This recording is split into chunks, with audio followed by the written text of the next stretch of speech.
দিনটা ছিল নীল ষষ্ঠীর। সকাল সকাল ঘুম থেকে উঠে স্নান সেরে একটা সুন্দর দেখে শাড়ি বার করে পরে নিলাম।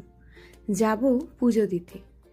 সকাল সকালই পুজোটা দিয়ে দেব, কারণ একটাই, এইখানে না বিকেলের মধ্যে শিব ঠাকুরটাকে খুব সুন্দর করে সাজিয়ে দেওয়া হয়। তাই বিকেলে গিয়ে আর জল ঢালা যাবে না, যা জল ঢালতে হবে তা দিনের বেলার মধ্যেই। যেমন আগের বারে আমি মায়ের সাথে গিয়েছিলাম, তখন আমি শ্রীরামপুরে ছিলাম, তখন আমি বিকেলবেলাতেই পুজো দিয়েছিলাম মায়ের সাথে গিয়ে। কিন্তু এইখানে যেহেতু বিকেলের মধ্যে শিব ঠাকুরকে সাজিয়ে দেওয়া হয়, তাই সকাল সকালে পুজো আশ্রা করেই এলাম। আর আমার না এই শাড়িটা বেশ পছন্দের, কারণ এই শাড়িটা আমার ভাই আমাকে দিয়েছে, তাই রেখে দিয়েছিলাম কোনো একটা ভালো দিনে পরবো বলে।